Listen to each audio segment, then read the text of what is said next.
नमस्कार, माझे नाव मयूर रामराव फाडे, गाव वरखेडा. मी वेटीज 85 वापरलंय. कलर येण्यासाठी काळीला लस्टर आलेले आणि चमक चांगली आली होती, साईज चांगली उचलली होती. बेस्ट रिझल्ट भेटले वेटेजचे. माझं मत आहे प्रत्येक शेतकऱ्यांनी वापरलं पाहिजे. खूप चांगले रिझल्ट आले. आणि किती दिवसाला गेलं पाहिजे हे, म्हणजे सोडलं कधी पाहिजे?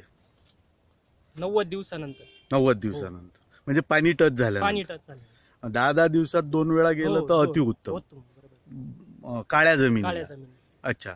आणि त्याच्यामध्ये माल कसा निघाला तुमचा? माल हार्वेस्टिंग चांगला झाला होता त्या प्लॉट मध्ये. अच्छा. माझे 600 आळे, त्यामधून 60 क्विंटल हार्वेस्टिंग झाली होती. 30 क्विंटल लोकल दिला होता.